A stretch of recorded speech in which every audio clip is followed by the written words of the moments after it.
This slide series is done in memory of Dr. Edward Ross Ritvo, who passed away in June of 2020 at the age of 90 years.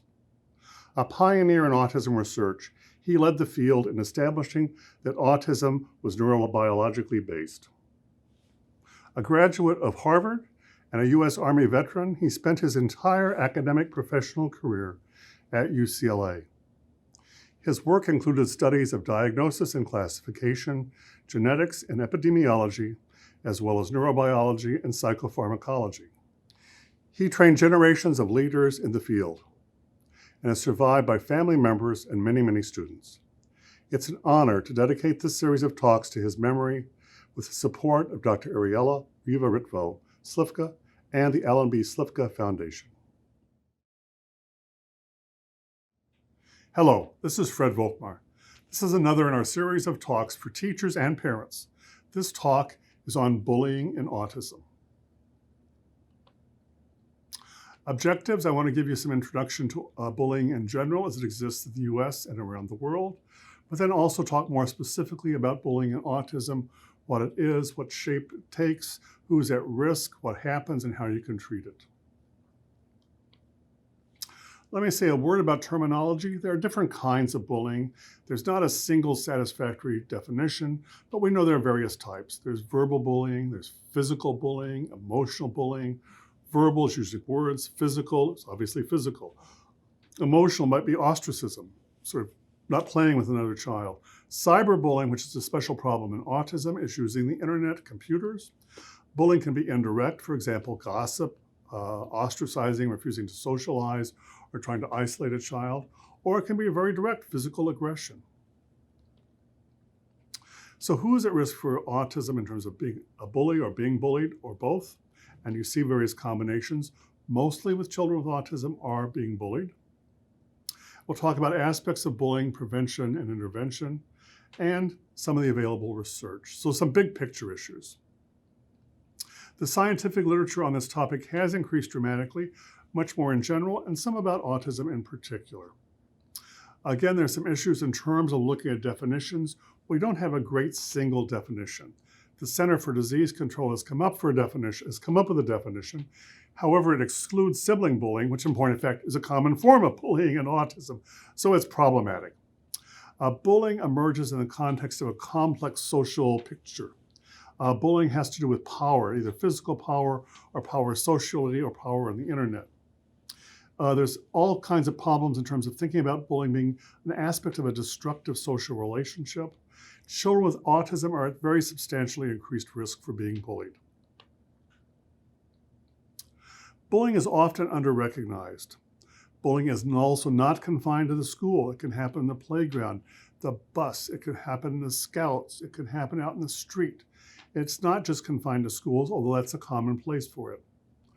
Bullying is often associated with problems in both children, both the bullies and the bullied. Children who have special needs and special health concerns are especially likely to be bullied. Children with emotional problems and conduct problems and aggression are more likely to be bullies. Bullying tends to be a very chronic problem, which is one of the big problems with bullying. So what is bullying? Again, it's the use of force, threat, or coercion. It's to dominate others. There's often a perception of some imbalance of power, some sense of either social or physical dominance of the other child. It can include a range of behaviors. And again, differences are involved in terms of things like class, race, gender, all kinds of things. Size, little kids are more likely to be bullied than big kids. All these things have to factor into who is bullied and who does the bullying. We talked a little bit about the kinds of bullying. Verbal bullying uses words to threaten and harass. Physical bullying is assault, stealing, taking away something from the child, their iPad, their phone. Cyberbullying online. This is especially risky for children with autism who spend so much time online. You can also see emotional bullying with social isolation or making posts, anonymous posts on some of the platforms like Instagram or Facebook. We'll talk a little bit about bullying in the sense of it can be solitary, meaning 1 and 2 people together, or groups.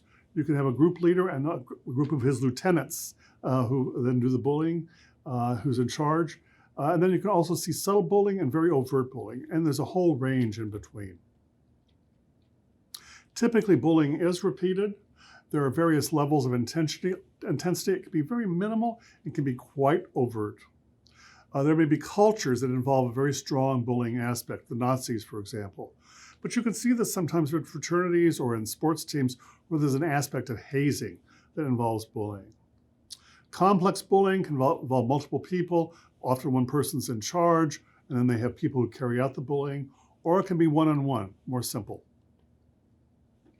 Around the world, bullying is seen in very different rates. Norway, Sweden, Spain have some of the lowest rates.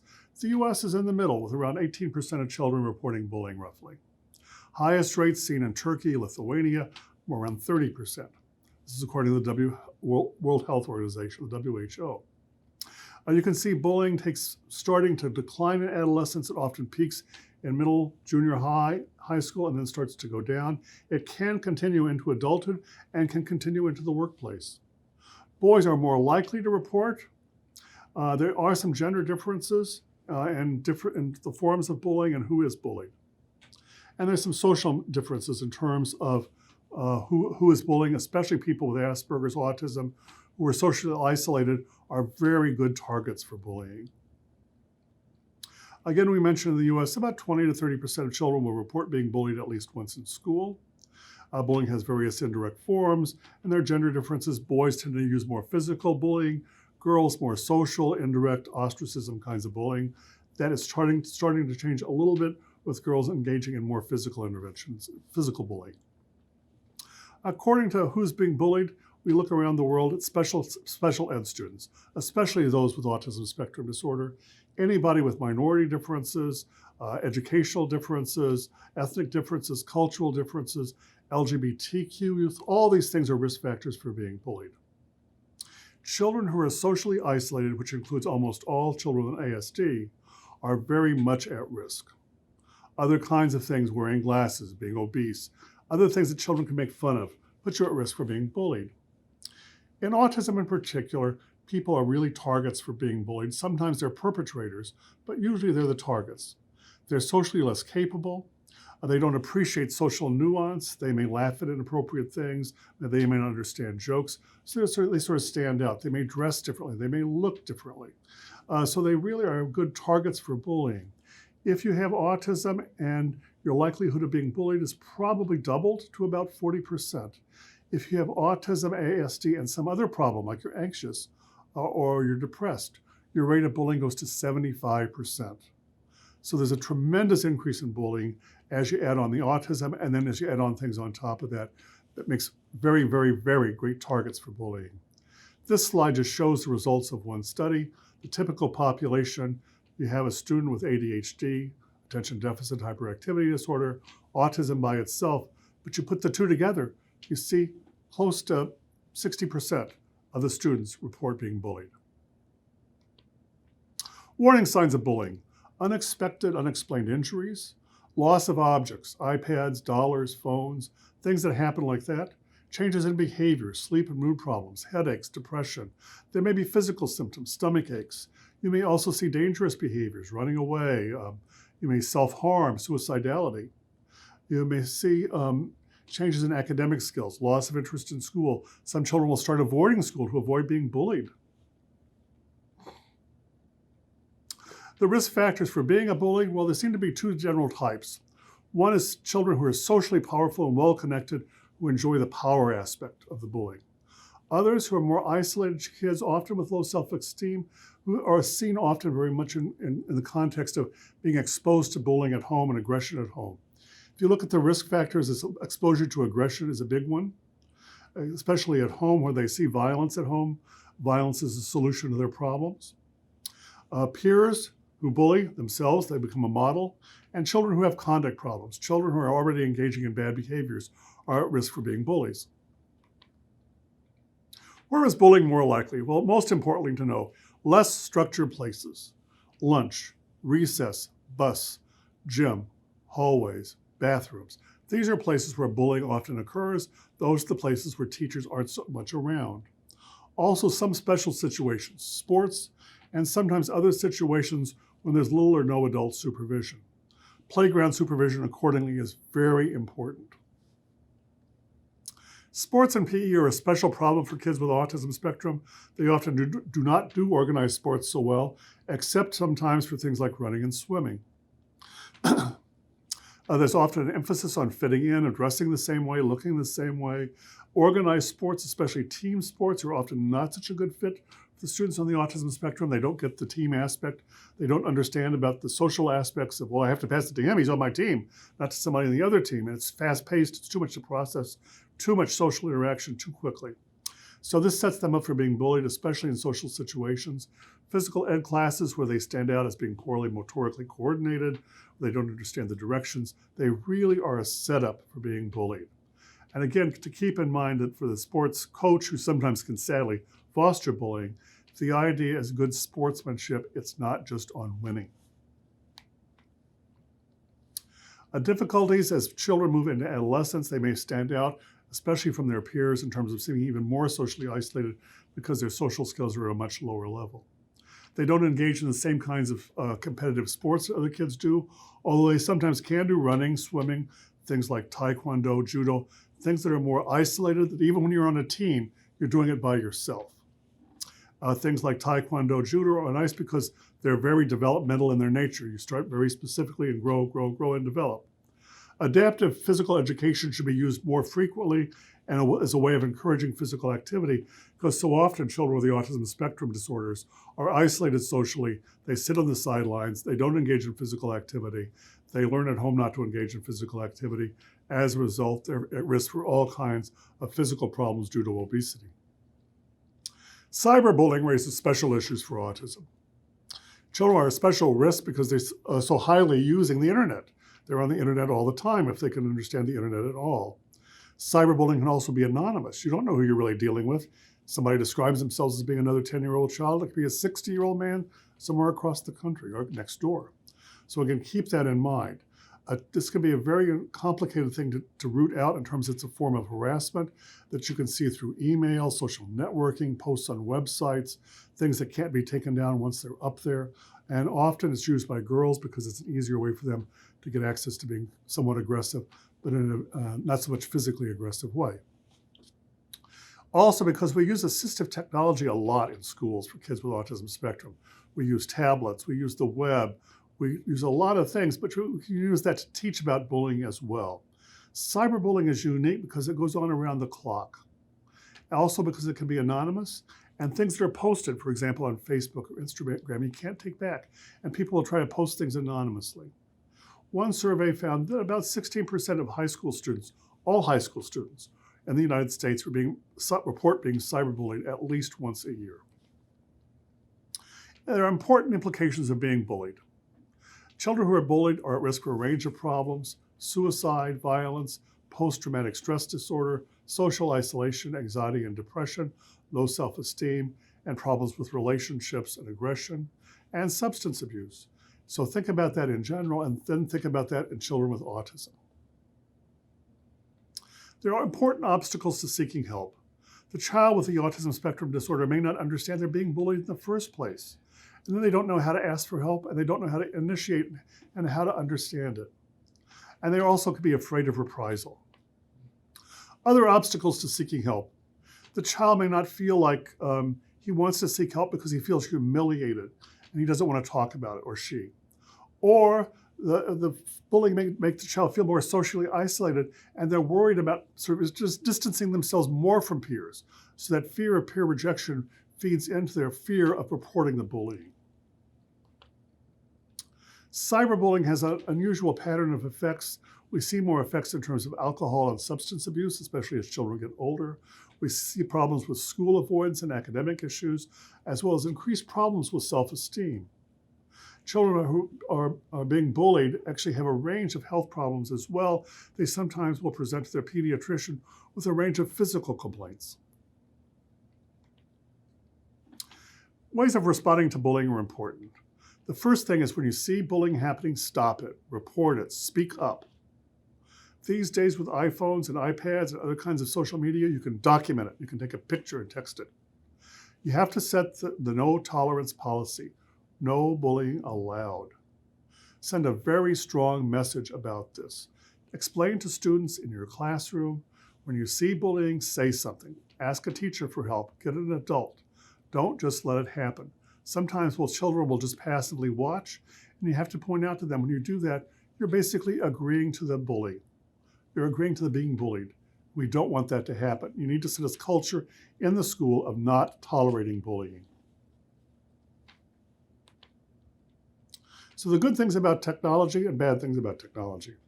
First, you have to have rules about what's off limits, and you have to have documentation of the bullying. That's good because you can take pictures. You can have school technology that can be very helpful, but you also have to have rules about technology in school because that can be a place where cyberbullying happens, right in front of the classroom teacher. Keep in mind that you want to discuss things like texting, posting, have some rules. This happens both at home and in school. Who is involved? Know your rules. Parents have to know what the passwords are, and they have to explain to the kids that if they're going to know their passwords, they will only use them to get to the websites in an emergency, but you have to monitor the websites. Be a friend on Facebook. See what's happening. Know what's going on. Preventing bullying happens at several levels. At the very broadest level, we want to foster a kind of community support and encouragement of inclusion for all children with disabilities. This is really important. It's a value in this country, and more people buy into it. It's usually not something you really have to oversell, but it's important to state it very explicitly. Also, model treating people with respect when they have trouble. Don't make fun of them. Don't use humor, sarcasm, irony if the person's not going to understand it or if the person's going to feel belittled.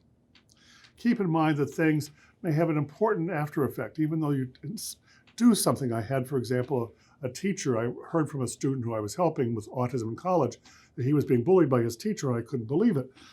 And I went to watch his class, and in point of fact, the teacher and the other students were making fun of the student in class. The reason was the student, who was very interested in the material, always had his hand up.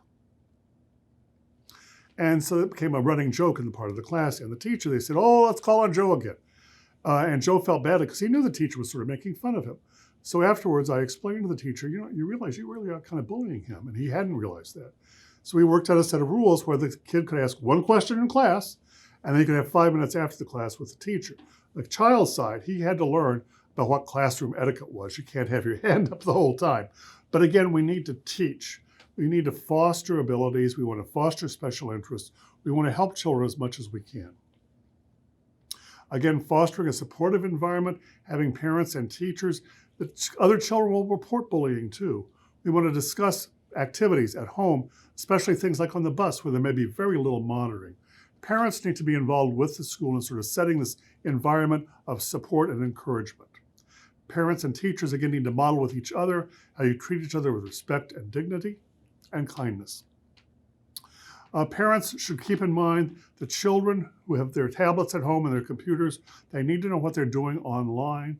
They need to know their passwords. They need to be able to see what's happening online, on Facebook, on Instagram. And again, it's not just taking away technology, it's having rules about technology that are observed at school as well as at home. There was a recent meta-analysis from the Campbell collaboration looking at bullying around the world. This is by Farrington and Toffey. The references will have you the complete references. This was a very thorough review. They started out with several hundred papers and they narrowed it down to 44 that gave very specific information about bullying around the world. The results of their meta-analysis showed that bullies happened about 20 to 23% of the time in schools around the world. Victims, about the bullied, 17 to 20% of the time. Effective programs involve the school and the parents, and having supports and a range of recognition of what it meant to be a bully and how you could prevent bullying by not tolerating it, showing awareness of other students, and encouraging them to report it when they see it. Treatment issues, again, 3 levels of intervention. The first one's preventing. Having school and, if possible, community-wide programs that talk about bullying, how we don't tolerate it, and how we can recognize it and how we can deal with it. Then once it starts to happen, having bullying programs within the classroom. And finally, when we have bullying has happened, we have to have programs both for the victim and for the person who bullied to try to understand what this was all about and to help encourage to stop it. Outcome is not such a happy story. Bullies often have problems as adults. They go on to have problems with the legal system, relationship issues, and often have health problems, interestingly enough. So it's not a neutral problem for bullies either. They need help too to stop it and to learn to have other ways of coping. Victims have a range of psychological issues, including social isolation, self-esteem issues, depression, and psychosomatic complaints.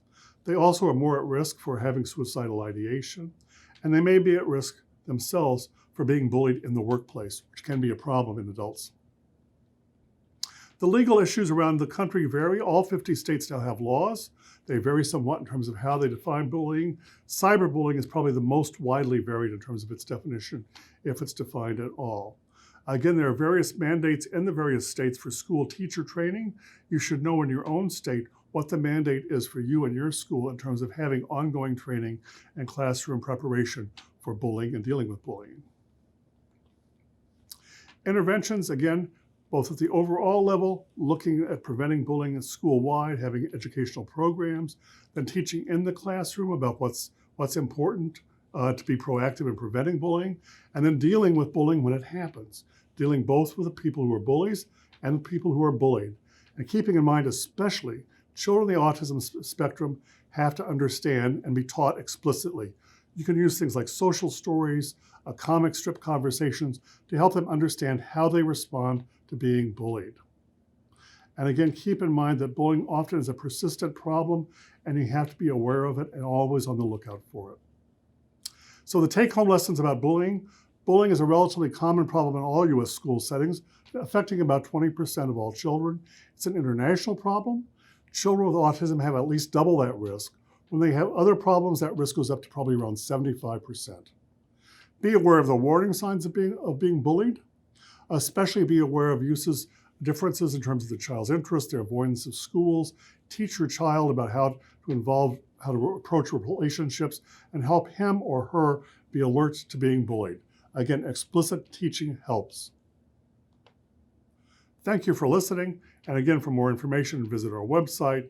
We thank you for listening to this series of talks, and we welcome your support. Contributions can be made through our website. Thank you very much.